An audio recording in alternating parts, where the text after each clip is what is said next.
Hello everyone, welcome to Lakshya force. This is the seventh part of our mini mock test series. इस video में भी 5 ऐसे question discuss करेंगे जो आपके अपकमिंग एग्जाम में आ सकते हैं। तो वीडियो पूरा एंड तक देखना। छोटे से वीडियो से आपको बहुत कुछ सीखने को मिलेगा। फर्स्ट क्वेश्चन है, वी पोटेंशियल से एक्सीलेटेड एक इलेक्ट्रॉन ट्रांसवर्स मैग्नेटिक फील्ड में एंटर करता है तो उस पर F1 फोर्स लगता है। अगर पोटेंशियल डबल हो जाए, पहले क्या था V था, अब डबल हो जाए 2V हो जाए, तो अब इलेक्ट्रॉन पे जो फोर्स है वो किस तरह से परिवर्तित होगा। तो देखो, सबसे पहले तो मैं आपको समझा दूंगा, लेकिन वो अप्रोच आपको एग्जाम में क्वेश्चन दिखा, आपने ये पता होना चाहिए कि फोर्स जो है वह डायरेक्टली प्रोपोर्शनल होगा पोटेंशियल के स्क्वायर रूट के। अगर पोटेंशियल डबल हुआ है तो वो स्क्वायर रूट 2 टाइम्स यानी कि √2 फोर्स हो जाएगा। तो ये इसका आंसर है सी। लेकिन इतना कर पाना इतना कम टाइम में तब पॉसिबल होगा जब आपने समझा होगा कि ये कैसे आया। ठीक है, तो ध्यान से मेरी बात को सुनना है और समझना है, आप भी इतना जल्दी कर पाओगे। अगर वी वोल्टेज हमने दिया है किसी इलेक्ट्रॉन को, तो उसका जो एनर्जी होगा ईवी, वही उसका काइनेटिक एनर्जी बन जाएगा हाफ mv²। तो यहाँ से 2 इधर आएगा और m डिवाइड में आ जाएगा, तो 2ev/m हो जाएगा क्या, उसका वेलोसिटी। ये v याद रखना, ये v क्या है, हमारा पोटेंशियल है, और ये वेलोसिटी है। ठीक है, वेलोसिटी में हम l लगा देते हैं। अब हमें दिखा कि अब थोड़ा समझने चलना। अब जो फोर्स है वो क्या होता है, EVB हो जाएगा, EVB, क्योंकि अनुप्रस्थ है तो वो परपेंडिकुलर होगा, और साइन 90 का मान EVB साइन थीटा होता है, तो साइन 90 का मान होता है 1। तो यहाँ से हम देख रहे हैं कि फोर्स जो है वो डायरेक्टली प्रोपोर्शनल है वेलोसिटी के, और वेलोसिटी जो है वो डायरेक्टली प्रोपोर्शनल है पोटेंशियल के स्क्वायर रूट के। यहाँ से है हमने निकाला, तो यहाँ से हमारा फोर्स भी डायरेक्टली प्रोपोर्शनल हो जाएगा स्क्वायर रूट ऑफ वेलोसिटी किसके, पोटेंशियल के। तो यही हमने आपको बताया था कि अब फोर्स आपको पता चल गया कि डायरेक्टली प्रोपोर्शनल है पोटेंशियल के स्क्वायर रूट के। तो हमारा पोटेंशियल के स्क्वायर रूट के। ठीक है, अब हमारा पोटेंशियल जो है वो 2 गुना किया गया है। तो अगर हमारा 2 गुना किया गया है तो 2v, अब 2 जो है स्क्वायर रूट से बाहर आएगा तो फोर्स जो है वो √2 टाइम्स हो जाएगा।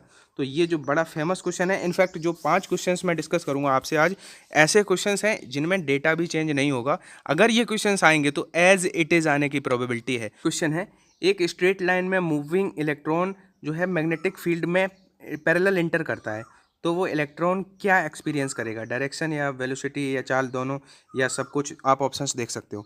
तो देखो, अगर मैग्नेटिक फील्ड की डायरेक्शन ये है और इलेक्ट्रॉन भी इसी डायरेक्शन में इंटर किया, तो आप एक बात बताओ, लॉरेंज फोर्स से हमारा जो फोर्स होगा वो क्या होता है, क्यू वी क्रॉस बी। अब वी बी साइन थीटा भी लिख सकते हैं, तो Q V B sine theta. अब आप एक बात बताओ कि अगर इसी डायरेक्शन में वो इंटर किया तो एंगल कितना होगा, 0, और साइन 0 का मान होता है 0, यानी कि जो फोर्स है वो हो जाएगा 0। जब कोई फोर्स ही नहीं लग रहा है तो उसका ना तो उसकी दिशा बदलेगी ना उसकी चाल में परिवर्तन होगा, यानी कि डी ऑप्शन राइट आंसर हो जाएगा।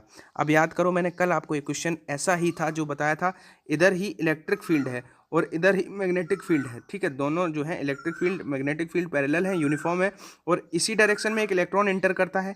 तो उस ऑप्शंस थे कि वो लेफ्ट मुड़ जाएगा, राइट मुड़ जाएगा, उसकी वेलोसिटी बढ़ जाएगी या घट जाएगी।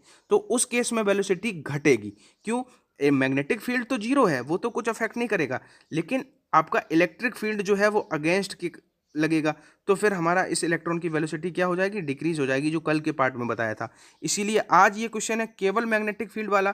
तो केवल मैग्नेटिक फील्ड में मैग्नेटिक फोर्स तो उस पर कोई लगेगा नहीं, क्योंकि उसकी मूवमेंट को अफेक्ट तो फोर्स करता है। जब फोर्स ही नहीं लग रहा है तो ना तो उसकी डायरेक्शन बदलेगी और ना ही उसकी वेलोसिटी में कोई चेंज आएगा। ठीक है, और अगर एक बात और याद रखना, 2 फैक्ट आपको बता रहा हूँ, कि अगर कोई चार्ज पार्टिकल है वो हमारा मैग्नेटिक फील्ड में लंबवत प्रवेश करता है तो उसका पाथ जो है वो सर्कुलर होता है। और कोई चार्ज पार्टिकल अगर इलेक्ट्रिक फील्ड में लंबवत प्रवेश करता है, परपेंडिकुलर इंटर करता है, तो उसका पाथ जो है वो पैराबोलिक होता है। कैसा होता है, परवलयाकार होता है। इस केस में एक आंसर और आता है, कुंडलिनीवत, हेलिकल। जब वो किसी न्यून कोण 30 डिग्री पे या 40 डिग्री पे, 50 डिग्री पे, मतलब 90 से कम किसी एंगल पे इंटर करेगा, तो उसका पाथ जो है वो हेलिकल बनेगा, कुंडलिनी के आकार का बनेगा। ठीक है, अब अगर बात करें कि इसी डायरेक्शन में आपका इलेक्ट्रिक फील्ड है, इसी डायरेक्शन में मैग्नेटिक फील्ड है, और इसी डायरेक्शन में एक इलेक्ट्रॉन इंटर किया, तो स्ट्रेट लाइन रहेगा उसका पाथ। ठीक है, तो इन फैक्ट से भी क्वेश्चंस में भी आपसे एग्जाम में बन जाएं। तो जो भी बातें मैं बताता हूँ बार बार इसलिए बताता हूँ क्योंकि आपके माइंड में वो सेव हो जाएं। अगर आप लिखते भी नहीं हो, वैसे तो लिखो चीज़ों को प्रॉपरली, लेकिन नहीं लिखते हो तो आप बहुत ध्यान से वीडियोस को देखा करो, क्योंकि कई बार जो इंपॉर्टेंट बातें होती हैं वो मैं फ्रिक्वेंटली बताता रहता हूँ। थर्ड क्वेश्चन है, किरचॉफ का दूसरा नियम किसके कंजर्वेशन पे कार्य करता है। तो देखो, किरचॉफ का जो प्रथम नियम है ये आवेश संरक्षण पे कार्य करता है। किरचॉफ का दूसरा नियम ऊर्जा संरक्षण पे कार्य करता है। हमारा लेंज का नियम भी ऊर्जा के संरक्षण पे कार्य करता है। आपसे कहा जाए कि प्रेरित धारा की इंड्यूस्ड करंट का डायरेक्शन किस नियम से पता चला, तो हमारा लेंज के नियम से। आपसे कहा जाए केपलर का द्वितीय नियम किसके संरक्षण पे कार्य करता है, तो वो एंगुलर मोमेंटम पे। आपसे कहा जाए कि रॉकेट किस सिद्धांत पे कार्य करता है, तो वो लीनियर मोमेंटम के कंजर्वेशन पे। फोर्थ क्वेश्चन है, जब कैपेसिटर की प्लेट्स पर चार्ज बढ़ाया जाता है तब कैपेसिटेंस बढ़ेगा या पोटेंशियल बढ़ेगा या फिर हमारा जो है विभवांतर घटेगा। तो देखो ये दोनों तो बढ़ नहीं सकते क्योंकि बोथ आर इनडायरेक्टली प्रोपोर्शनल। तो अगर एक बढ़ेगा तो दूसरा घटेगा, यानी कि कुछ तो टेंशन है। तो टेंशन ये है कि चार्ज जो होता है वो पोटेंशियल के डायरेक्टली प्रोपोर्शनल है। तो चार्ज बढ़ रहा है तो पोटेंशियल भी बढ़ेगा, और पोटेंशियल बढ़ रहा है तो कैपेसिटेंस घटना चाहिए था, ये गलत हो गया। क्या होगा, पोटेंशियल बढ़ेगा, पोटेंशियल भी इंक्रीज होगा अगर उन पे चार्ज बढ़ाएंगे। यहाँ से एक बहुत अच्छा क्वेश्चन बनेगा कि प्लेट के बीच की दूरी जो है वो अगर आधी कर दी जाए तो क्या आधा हो जाएगा। प्लेट के बीच की दूरी आधी करेंगे तो कैपेसिटेंस डबल होगा लेकिन पोटेंशियल आधा होगा, ऐसे क्वेश्चन। ठीक है, क्योंकि आप एक चीज़ याद रखना, फॉर्मूला जो कैपेसिटेंस का होगा वो होगा KA/ε0/d, यानी कि जो बीच के डिस्टेंस है प्लेट के उसके C इनडायरेक्टली प्रोपोर्शनल है। अगर बीच की दूरी आधी करी जाएगी तो C डबल होगा, लेकिन याद रखना V हाफ हो जाएगा क्योंकि Q बराबर होता है CV। तो यहाँ से C जो है वो इनडायरेक्टली प्रोपोर्शनल है V के। अगर कैपेसिटेंस बढ़ेगा तो पोटेंशियल घटेगा और पोटेंशियल बढ़ेगा तो वो घटेगा। ठीक है, ये आप याद रखोगे। दूसरी बात, आपसे ऐसे क्वेश्चन कहा जाए कि मान लो आपसे कहता है कि दो आवेशित जो है संधारित्र बैटरी से जुड़ा है। ठीक है, एक आवेशित जो कैपेसिटर है वो बैटरी से जुड़ा है। अगर इसके प्लेट के बीच में एक डाइलेक्ट्रिक कोई सब्सटेंस रख दें, परावैद्युत पदार्थ की पट्टी रख दें, तो निम्न में से कौन सा जो है अनचेंज रहेगा। ऑप्शन होगा चार्ज, आपको पोटेंशियल, कैपेसिटेंस, एनर्जी। चार ऑप्शन मैं दे देता हूँ, क्वेश्चन ध्यान से समझो।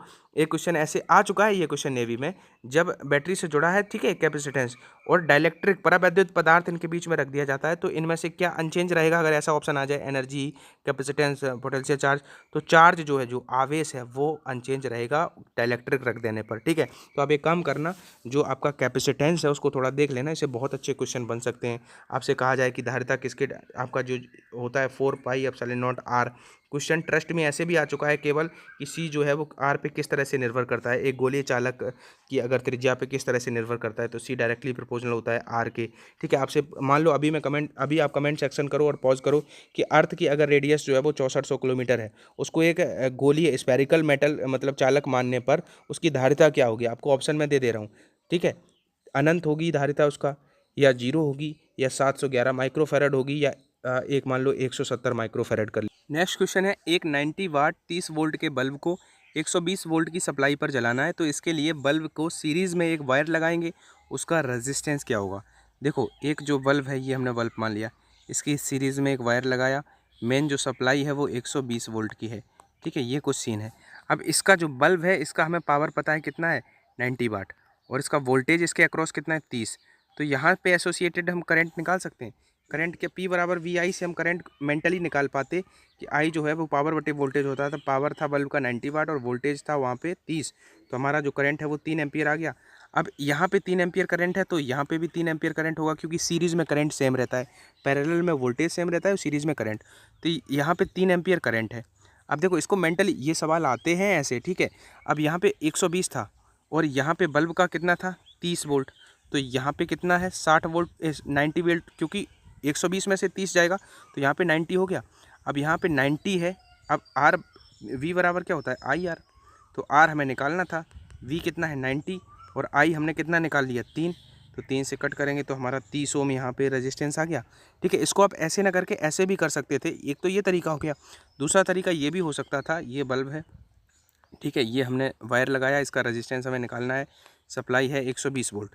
इसको और कैसे कर सकते थे, हमने देखा यहाँ पे जो है P बराबर VI से करंट निकाला 3 एम्पियर। कितना निकाला, 3 एम्पियर, तो करंट तो सेम ही रहने वाला है।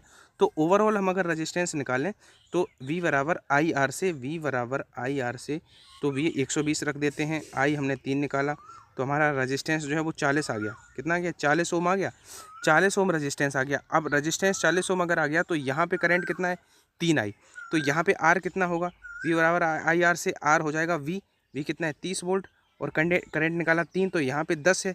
तो अगर यहाँ पे 10 है और सीरीज़ में जुड़े हैं तो यहाँ पे 10 है, तो ऑब्वियस है यहाँ पे 30 होगा, तभी तो ओवरऑल हमारा 40 आ पाएगा। तो इस तरीके से भी आप रेजिस्टेंस यहाँ पे 40 निकाल सकते हो, और जो मैंने पहले बताया वैसे भी कर सकते हो। ऐसे क्वेश्चंस जो है वो देखने में ईजी लगते हैं, लेकिन अगर आपने ऐसी कभी प्रैक्टिस नहीं करी है तो आप वहाँ पे कंफ्यूज हो सकते हो। एंड मेक श्योर कि आप इस सीरीज़ के 6 पार्ट जो अपलोड हो चुके हैं वो आपने देख रखे हो। अगर नहीं देखे हैं तो उनको मल्टीपल टाइम देख लेना, क्योंकि ये क्वेश्चंस बहुत यूनिक हैं, बहुत रिसर्च करके ला रहा हूँ एज इट इज़। अगर आप इंडियन नेवी की कंप्लीट प्रिपरेशन घर बैठे करना चाहते हैं तो अनअकैडमी आपके लिए लेके आया है मंजिल नेवी बैच। ये बैच स्टार्ट हो रहा है और जिसके जो टीचर हैं वो आपको स्क्रीन पे दिख रहे हैं जी। जो फिजिक्स हैं RS सर पढ़ाएंगे, मैथ चित्रा मैम पढ़ाएंगी और DD सर इंग्लिश पढ़ाएंगे और मयंक प्रसाद सर GS पढ़ाएंगे। तो आप इसमें एनरोल कर सकते हो। डिस्क्रिप्शन बॉक्स में लिंक दिया है, उस पर क्लिक करके आप वहाँ पे एनरोल कर सकते हो। ये उसके प्राइस हैं। अगर आप हमारा रेफरल कोड लक्ष्य12 अप्लाई करोगे तो आपको इंस्टेंट 10% का डिस्काउंट मिल जाएगा। तो अगर फुल प्रिपरेशन करना चाहते हो एक ही जगह तो आप इस बैच में एनरोल कर सकते हो।